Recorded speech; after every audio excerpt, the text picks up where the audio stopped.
শ্রদ্ধেয় সম্মানিত আজকের এই মহতি সভার যোগ্যতম সভাপতি মহাশয়, সামনে বসে থাকা দিনদার ইমানদার বয়োজ্যেষ্ঠ বয়োকনিষ্ঠ সমবয়স্ক ভাই ও বাবাজিরা ও পর্দার আড়ালে বসে থাকা লজ্জাবতী অবলা সরলা কমলা মা খালা বোনেরা, যাবতীয় প্রশংসা হামদসানা সেই মহান আল্লাহ তাবারক ওয়া তাআলার নিমিত্তে যে রব্বুল আলামিন আমাদেরকে সুন্দর করে দুটি হাত, সুন্দর করে দুটি পা, সুন্দর করে দুটি চক্ষু, সুন্দর করে দুটি কান, একটি নাক, একটি জিহ্বা, একটি মাথা, একটি বডি, অর্থাৎ আমাদেরকে মানব রূপে সৃষ্টি করেছেন, যার প্রশংসা করে অতীতে কেউ পারেনি, ভবিষ্যতে কেউ পারবে না, বর্তমানেও পারবে না।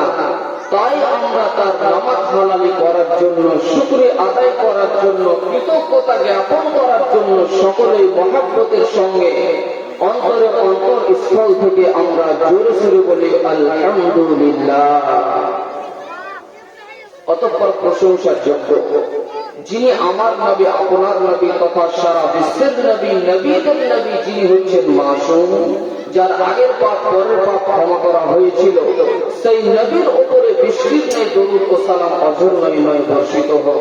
সকলে বলেন আল্লাহুম্মা সাল্লি আলাইহি, আল্লাহুম্মা বারিক আলাইহি, আল্লাহুম্মা। ব্রাদারান ইসলাম, আজকে আমার বক্তব্যের বিষয় হচ্ছে, টপিক হচ্ছে আল্লাহর দয়া। আল্লাহর নিকটে কি পরিমাণ দয়া রয়েছে, আল্লাহ মানব জাতিকে ক্ষমা করবেন কি করবেন না, এই প্রসঙ্গে আমি আপনাদের সামনে কোরআন থেকে দু চারটি কথা, হাদিস থেকে দু চারটি কথা বলে আমি আমার বক্তব্য ইতি করব। ওমা তৌফিক ইল্লা বিল্লাহ। বলছিলাম, মানব জীবনে চলাফেরা করতে গিয়ে, সংসার ফ্যামিলি চালাতে গিয়ে, কেউ উঠতে, কেউ বসতে, কেউ চলতে, কেউ ফিরতে পাপ করে বসে।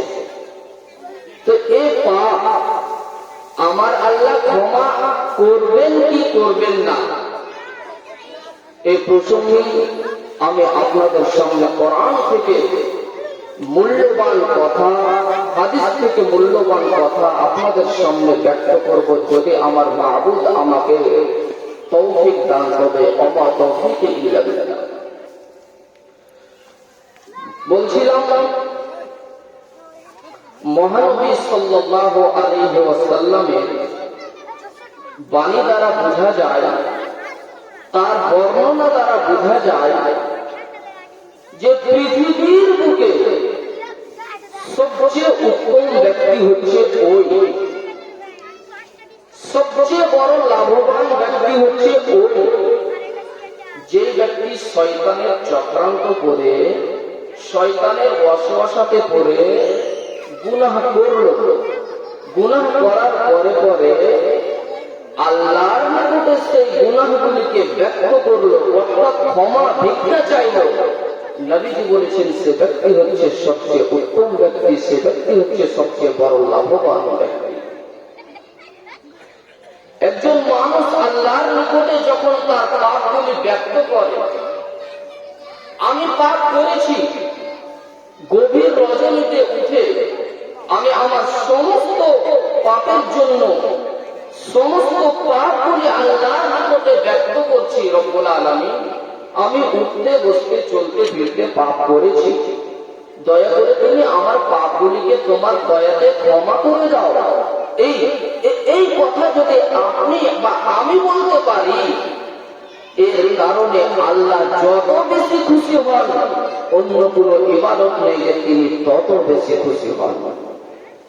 তাহলে বোঝা যাচ্ছে, মানুষ পাপ করার পরে আল্লাহর নিকটে যদি ক্ষমা ভিক্ষা চায়, তওবা ইস্তেগফার করে, তার তওবা চাওয়াতে, তার ক্ষমা ভিক্ষা চাওয়াতে আল্লাহ যত বেশি খুশি হন, পৃথিবীর বুকে অন্য কোন কোনো ইবাদত নেই যে তিনি তত বেশি খুশি হন।